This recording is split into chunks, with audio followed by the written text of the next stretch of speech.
Hello दोस्तों, आप सबका स्वागत है आज की वीडियो में। आज की 17 नंबर की क्लास है। इसके पहले 16 वीडियो हमने अपलोड कर दिया है और 16 वीडियो में हमने 400 क्वेश्चन करा दिया है। और ये लूसेंट की 1000 की जो क्वेश्चन की सीरीज मैं करा रहा हूँ उसी की वीडियो है। अगर आप लोगों ने 1000 क्वेश्चन कम्प्लीटली देख लिया सारा क्वेश्चन, तो आपको लूसेंट पढ़ने की कोई ज़रूरत नहीं पड़ेगी और आप किसी भी एग्जाम में बैठेंगे तो यहाँ से आपके क्वेश्चन जरूर देखने को मिलेगा और ये सभी एग्जामों के लिए हेल्पफुल रहेगा। मेरा नाम है ब्रिजेश कुमार। चलिए शुरू करते हैं आज की क्लास। क्वेश्चन नंबर है 401। पंचायती राज व्यवस्था सबसे पहले भारत के किस राज्य में लागू की गई थी? पंचायती राज व्यवस्था भारत सबसे पहले भारत के किस राज्य में लागू हुई थी? तो वो जो लागू हुई थी वो राजस्थान में लागू हुई थी। ऑप्शन नंबर ए, राजस्थान में। पंचायती राज व्यवस्था त्रिस्तरीय व्यवस्था थी और ये बलवंत राय मेहता समिति जो बनी थी 1957 में, उसी के द्वारा पंचायती राज व्यवस्था को लाया गया है। और ये पंचायती राज व्यवस्था लागू हुआ था 2 अक्टूबर 1959 को लागू हुआ था। 2 अक्टूबर 1959 को सबसे पहले राजस्थान में लागू हुआ था। उसके बाद फिर अगला जो हुआ था आंध्र प्रदेश में लागू हुआ था 9 अक्टूबर को। तो ध्यान रखिएगा। और आपसे एक पूछ रहा कि ये 2 अक्टूबर जो पंचायती राज व्यवस्था को राजस्थान में लागू किया था, किसने इसका उद्घाटन किया था? तो उस टाइम के जो प्रधानमंत्री थे पंडित जवाहरलाल नेहरू जी ने इसका उद्घाटन किया था। और जो पंचायती राज व्यवस्था है, ये अगर पंचायत का गठन किस अनुच्छेद में है तो अनुच्छेद 40 में क्या है? पंचायत का गठन है। ये भी ध्यान रखना है आपको, पंचायत का गठन अनुच्छेद 40 में है। और जो संविधान संशोधन 73वां जो संविधान संशोधन हुआ था, इसी से 73वां संविधान संशोधन 1992 में जो हुआ था और इसी के द्वारा आया था त्रिस्तरीय पंचायती राज व्यवस्था। तो त्रिस्तरीय में था, एक था ग्राम स्तर पे था, ग्राम स्तर पे ग्राम पंचायत था, और ब्लॉक स्तर पे था पंचायत समिति, और जिला स्तर पे था जिला परिषद।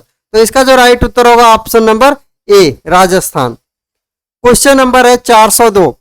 पेरियार नदी इनमें से किस भारतीय राज्य में बहती है? तो जो पेरियार नदी है वो केरल में बहती है। केरल की सबसे बड़ी और सबसे लंबी नदी है। इसका राइट उत्तर हो जाएगा option number B, Kerala.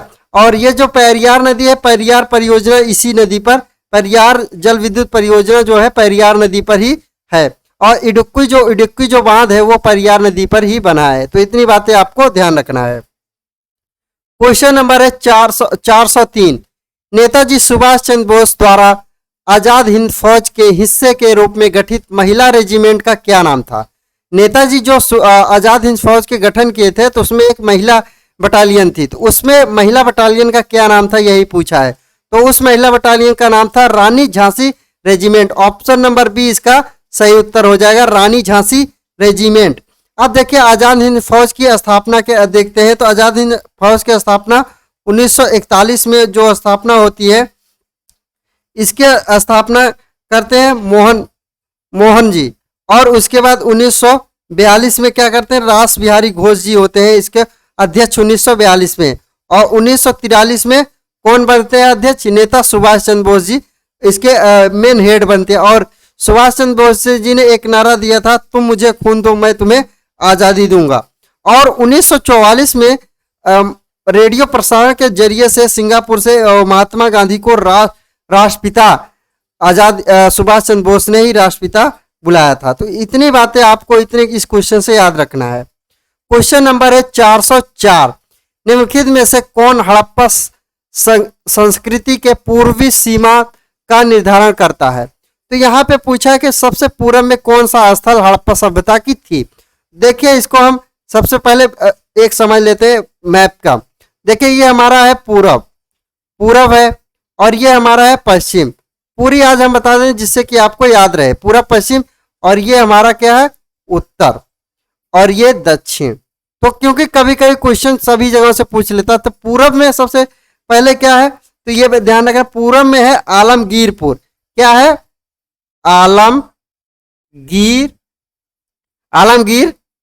Alamgirpur है पूरब में। और आलमगीरपुर पड़ता कहाँ पर है? यूपी में पड़ता है। और उत्तर में क्या है? मांडा। उत्तर में क्या है? मांडा कहाँ पड़ता है? जम्मू कश्मीर में मांडा पड़ता है। और पश्चिम में क्या है? सुतकंडागोर, सुतकांगेडोर, ये कहां पर पड़ता है? ये पाकिस्तान में पड़ता है, पाकिस्तान में पड़ता है, ये ध्यान रखना है। और दक्षिण में कौन सा है? दईमाबाद, दईमाबाद। और दईमाबाद कहां पर है? महाराष्ट्र में है, महाराष्ट्र में, महाराष्ट्र में कौन पड़ता है? दईमाबाद महाराष्ट्र में है। तो इतना तो देखिए, आपसे यहाँ पे पूछा कि हड़प्पा जो सभ्यता थी वो पूरब में सबसे क्या है, तो सबसे पूर्वी स्थल कौन सा? आलमगीरपुर, ये कहां पर? ये उत्तर प्रदेश में। और यहाँ पे पूछ रखा है कि पूर्वी सीमांत का, तो पूरब में क्या है? आलमगीरपुर, इसका राइट उत्तर हो जाए ऑप्शन नंबर सी, आलमगीरपुर। अब देखो उत्तर में अगर बोलता है तो मांडा, जम्मू कश्मीर पड़ता है, ये उत्तर में पड़ता है। सुतकंडाडोर, ये कहां पड़ता है? पाकिस्तान में पड़ता है, पश्चिम में है। और दक्षिण में कौन सा है? दईमाबाद, दईमाबाद कहां पर है? महाराष्ट्र में। ये चारों स्थल आपको याद रखना है, क्योंकि इन चारों स्थलों को बार बार एग्जामिनर पूछता ही रहता है। क्वेश्चन नंबर है 405, मध्याह्न भोजन योजना को पीएम पोषण योजना में किस वर्ष पुनः नामित किया गया? मतलब यह कहने का, जो मिड डे मील योजना थी इसको पीएम पोषण योजना इसका नाम परिवर्तित कर दिया गया है। और ये कब किया गया है? ये वर्ष 2021 में किया गया। इसका राइट उत्तर हो जाएगा ऑप्शन नंबर डी, इसका राइट उत्तर हो जाएगा। अब देखिए मिड डे मील इसी को बोलते हैं मध्याह्न भोजन योजना, मतलब दोपहर के टाइम में जो भोजन स्कूल में प्रोवाइड किया जाता है उसी के बारे में बात कर रहा है। तो सबसे पहले जो मिड डे मील आया था, सबसे पहले इसको कब लागू किया गया था? तो ये इसकी स्थापना जो हुई थी, इसकी जो शुरुआत हुआ था, ऐसे समझ लीजिए स्थापना या शुरुआत, तो ये हुआ था 15 अगस्त 1995 को ये हुआ था। मिड डे मील का स्थापना हुई थी और इसी दिन शुरू हो गया था। और देखिए इसको दो स्तर में बांटा गया, प्राथमिक स्तर, प्राथमिक स्तर, और एक है उच्चतर प्राथमिक। इसको समझा देता हूं क्या बात है प्राथमिक स्तर। अब देखिए प्राथमिक स्तर में क्या है? 1 से 5 तक, 1 से 5 तक बच्चों को। और उच्चतर प्राथमिक स्तर में क्या है? 6 से 8 तक के बच्चों को खाना दिया जाएगा। इसमें जो खाना दिया जाएगा, इसमें 450 कैलोरी खाना दिया जाएगा। 450 कैलोरी खाना मतलब प्रोटीन दिया जाए, और 12 ग्राम प्रोटीन, 400 कैलोरी और 12 ग्राम प्रोटीन 1 से 5 के बच्चों को दिया जाएगा। और जो 6 से 8 के बच्चों को दिया जाता है वो 700 कैलोरी और प्लस 20 ग्राम प्रोटीन इसमें प्रोवाइड किया जाता है। क्योंकि ये भी एग्जाम में पूछा गया, इसीलिए मैं इसको आपको बता दे रहा हूं। तो जो मिड डे मील की स्थापना हुई थी 15 अगस्त 1995 को हुई थी। तो अब इसका 2021 में इसका नाम बदल के क्या कर दिया गया? पीएम पोषण योजना। ये भी ध्यान रखिए क्योंकि इसका नया नाम बदल चुका है। क्वेश्चन नंबर है 406, शिव समुद्र एवं कल्पक्कम क्रमशः किस लिए महत्वपूर्ण है? शिव समुद्र और कल्पक्कम क्या है ये पूछा है। तो शिव समुद्र जो है ये जल शक्ति, शिव समुद्र जो है ये जल शक्ति संयंत्र है, जल शक्ति संयंत्र है।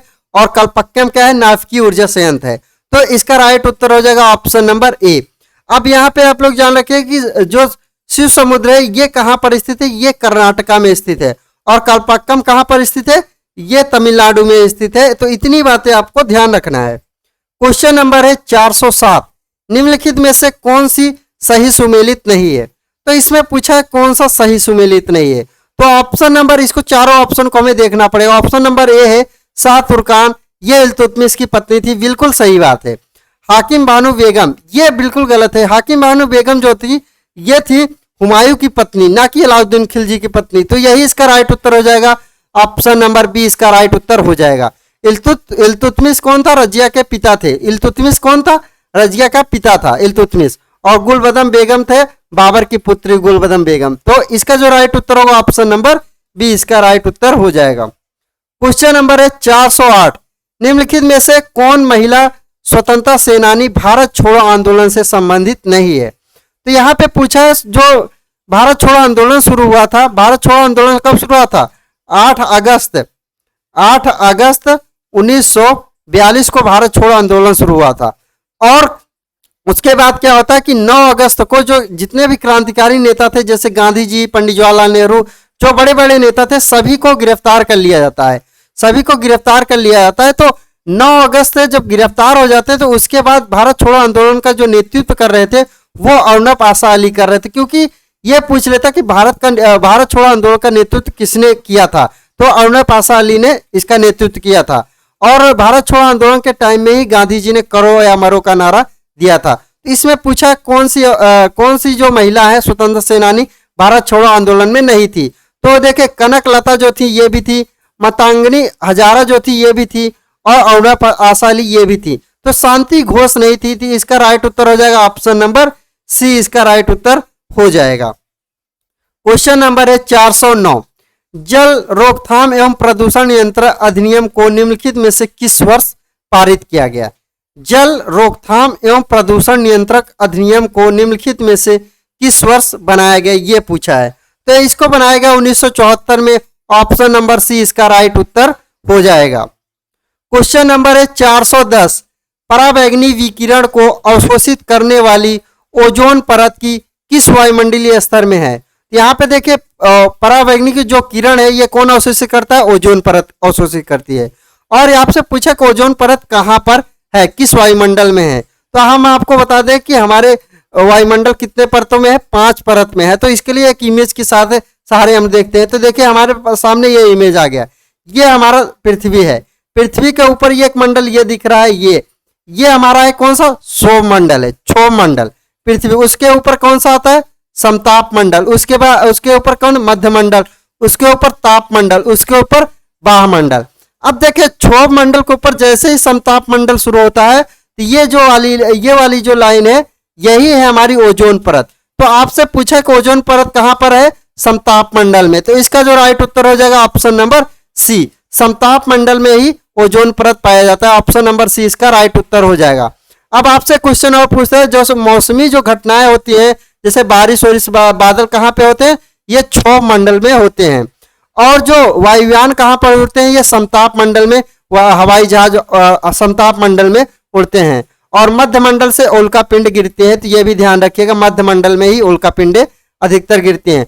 और ताप मंडल में क्या होता है? उपग्रह जो हमारे छोड़े जाते हैं वो किस में छोड़े जाते हैं? ताप मंडल में ही उपग्रह छोड़े जाते हैं।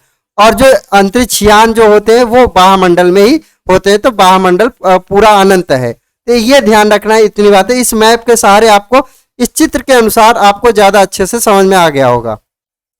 क्वेश्चन नंबर है 411, अमृतसर में कौन सा मंदिर स्थित है? तो अमृतसर में कौन सा मंदिर स्थित है? अमृतसर पड़ता है पंजाब में, वहां पर स्थित है स्वर्ण मंदिर। ऑप्शन नंबर ए इसका राइट उत्तर हो जाएगा, स्वर्ण मंदिर। और मीनाक्षी मंदिर कहां पर है? ये मदुरई में है। मदुरई कहां पर पड़ता है? तमिलनाडु में स्थित है। और दिलवाड़ा का जो मंदिर है ये माउंट आबू में पड़ता है। माउंट आबू कहां पर है? राजस्थान में माउंट आबू पड़ता है। तो दिलवाड़ा का मंदिर कहां पर है? राजस्थान में। और खजुराहो का जो मंदिर है ये है मध्य प्रदेश में, खजुराहो का मंदिर। क्वेश्चन नंबर है 412, निम्नलिखित में से भारतीय संविधान का कौन सा अनुच्छेद आकस्मिकता निधि से संबंधित है? यहाँ पे पूछा आकस्मिक निधि, आकस्मिक निधि से संबंधित है अनुच्छेद 267। ऑप्शन नंबर सी इसका राइट उत्तर हो जाएगा 267। 267 किससे संबंधित है? आकस्मिक निधि से संबंधित है। और यहाँ पे 266 जो है अनुच्छेद ये संबंधित है संचित निधि से। 266 अनुच्छेद संबंधित है। और 268 जो अनुच्छेद है ये संघ एवं राज्य के बीच राजस्व का वितरण जो होता है, करो जैसे कर जो लगते हैं, टैक्स जो लगता है वो 268 के आधार पे वितरण होता है। तो ये ध्यान रखना है। इसका राइट उत्तर होगा option number C 267। Question number है 413, 2011 की जनगणना के अनुसार किस राज्य का जनसंख्या घनत्व सबसे कम था? तो यहाँ पे 2011 की जो जनगणना हुई थी इसमें सबसे कम जनसंख्या कहाँ के थे? वो था Arunachal Pradesh. Option number B इसका राइट उत्तर हो जाएगा। तो इसकी जनगणना घनत्व कितना था? सबसे कम था। डेंसिटी कितनी कम थी? 17 डेंसिटी थी 17। और अरुणाचल प्रदेश में सबसे कम डेंसिटी थी। और बिहार में सबसे ज्यादा डेंसिटी वाला राज्य था कौन सा? बिहार था। क्वेश्चन नंबर था 414, कौन सा संविधान संशोधन अधिनियम द्वारा मतदान की आयु को 21 वर्ष से घटा के 18 वर्ष किस संविधान संशोधन के द्वारा किया गया? तो ये जो संविधान संशोधन हुआ था 61वां संविधान जो संशोधन हुआ था तो इसके द्वारा किया गया था। 21 से घटाकर 18 वर्ष की आयु हो गई थी। ऑप्शन नंबर सी इसका राइट उत्तर है। मतदान करने की आयु को 21 वर्ष से घटा के 18 वर्ष किस संविधान संशोधन से हुआ था? 61वां संविधान संशोधन से हुआ था। और यह संविधान संशोधन हुआ था 1989 में, यह संविधान संशोधन हुआ था, यह भी ध्यान रखना है। क्वेश्चन नंबर है 415, निम्नलिखित में से कौन से आयोग समिति की सिफारिश पर भारत में अंतरराज्यीय परिषद की स्थापना की गई? अंतरराज्यीय जो परिषद की स्थापना की गई थी वो सरकारिया आयोग आई थी, उसी के आधार पे किया गया था। इसका राइट उत्तर होगा ऑप्शन नंबर डी, इसका राइट उत्तर हो जाएगा। और ये जो सरकारिया आयोग आया था ये था 1990 में हुआ था। और आपसे पूछ लेगा कि अंतरराज्यीय परिषद का अनुच्छेद कितना है, तो 263 जो अनुच्छेद है ये अंतरराज्यीय परिषद का अनुच्छेद है। और आपसे एक और पूछ लेता, कोठारी समिति जो थी ये थी शिक्षा से संबंधित थी, कोठारी समिति। क्वेश्चन नंबर है 416, निम्नलिखित में से कौन सा युग्म सही सुमेलित नहीं है? इसमें से कौन सा युग्म सही सुमेलित नहीं है? इसके लिए चारों ऑप्शन को हमें देखना पड़ेगा। ऑप्शन नंबर ए है विटामिन ए। विटामिन ए संतरा बिल्कुल गलत है। विटामिन ए मिलता है जैसे आम, पपीता, गाजर, इन सब से विटामिन ए मिलता है। तो इसका राइट उत्तर होगा option number A. Vitamin A संतरा से नहीं मिलता, आम से मिलता है, पपीता से मिलता है, गाजर से मिलता है, इससे मिलता है विटामिन ए। और विटामिन सी नींबू से मिलता है, बिल्कुल सही है। और विटामिन डी जो है ये काढ़ मछली का तेल से मिलता है। और विटामिन B6 जो है धान के चोकर से मिलता है। तो इसका राइट उत्तर होगा option number A. Question number है 417, स्टैच्यू ऑफ पीस भारत के किस राज्य में अवस्थित है? स्टैच्यू ऑफ जो पीस है ये भारत के राजस्थान में है, पाली राजस्थान में। इसका राइट उत्तर होगा ऑप्शन नंबर बी, राजस्थान। और स्टैच्यू ऑफ यूनिटी कहां पर है? स्टैच्यू ऑफ यूनिटी कहां पर है? ये है गुजरात में है। तो ये ध्यान रखना, दोनों क्वेश्चन को ध्यान रखना क्योंकि बहुत पूछा जाता है। क्वेश्चन नंबर है 418, निम्नलिखित में से कौन सा संविधान संशोधन अधिनियम जीएसटी वस्तु एवं सेवा कर नियमों की कार्यान्वयन के लिए आवश्यक प्रावधान करता है? तो सीधा सीधा क्वेश्चन पूछा है कि कौन सा संशोधन हुआ था जो जीएसटी जिससे लागू हुआ था। 101वां जो संविधान संशोधन हुआ था इसी से हमारा जीएसटी आया था। तो ऑप्शन नंबर ए इसका राइट उत्तर हो जाएगा 101वां संविधान संशोधन। जीएसटी जो आया था 1 जुलाई 2017 को हुआ था। तो ये ध्यान रखें 1 जुलाई 2017 को लागू हुआ था। और सबसे लागू करने वाला पहला राज्य जो था वो था कौन सा? असम। सबसे लागू करने वाला पहला राज्य जो था असम था। और जो जीएसटी का अनुच्छेद है यह 279 ए में, 279 ए में कौन सा है? जीएसटी है। तो ये ध्यान रखना है, इतनी सारी बातें आपको ध्यान रखनी है। क्वेश्चन नंबर है 419, रक्त में निम्नलिखित में से किसकी उपस्थिति के कारण ब्लू बेबी सिंड्रोम होता है? तो किसकी उपस्थिति के कारण ब्लू बेबी सिंड्रोम होता है? तो इसका उत्तर हो जाएगा नाइट्रेट। ऑप्शन नंबर डी इसका हो जाएगा, नाइट्रेट के कारण ब्लू बेबी सिंड्रोम होता है। तो ऑप्शन नंबर डी इसका राइट उत्तर हो जाएगा। क्वेश्चन नंबर है 420, विश्व ओजोन दिवस कब मनाया जाता है? तो विश्व ओजोन जो दिवस मनाया जाता है वो 16 सितंबर को मनाया जाता है। ऑप्शन नंबर बी इसका राइट उत्तर हो जाएगा 16 सितंबर। और 25 दिसंबर को मनाया जाता है क्रिसमस डे, 25 दिसंबर को मनाया जाता है। और 21 अप्रैल को मनाया जाता है सिविल सेवा दिवस के रूप में, 21 अप्रैल को मनाया जाता है। और 30 जनवरी को मनाया जाता है शहीद दिवस, क्योंकि गांधी जी की मृत्यु इसी दिन हुआ था। और इसी दिन कुष्ठ रोग दिवस के रूप में मनाया जाता है। क्वेश्चन नंबर है 421, निम्नलिखित में से कौन भारत के प्रथम वित्त आयोग का अध्यक्ष था? तो जो प्रथम वित्त आयोग के अध्यक्ष थे वो थे केसी नियोगी। ऑप्शन नंबर बी इसका राइट उत्तर हो जाएगा। ये प्रथम वित्त आयोग थे। वित्त आयोग की स्थापना कब थी? 1951 में वित्त आयोग की स्थापना हुई थी। और इसके पहले अध्यक्ष थे केसी नियोगी। और अभी कौन से है? 15वां वित्त आयोग चल रहा है। इसके जो अध्यक्ष है एनके सिंह इसके अध्यक्ष है, 15वें वित्त आयोग के अध्यक्ष। और वित्त आयोग का गठन 280 अनुच्छेद जो है आर्टिकल 280 में है। क्वेश्चन नंबर है 422, खीरे को काटकर यदि नमक डाला जाता है तो निम्न में से किसके कारण पानी निकलता है? खीरा जब काटा जाता है तो उसमें से जब नमक लगाते हैं तो उसमें पानी निकलता है। तो वह किसके कारण होता है? यह परासरण के कारण होता है। ऑप्शन नंबर सी इसका राइट उत्तर हो जाएगा। क्वेश्चन नंबर है 423, नोबी और कांतो मैदान निम्नलिखित में से किस देश में स्थित है?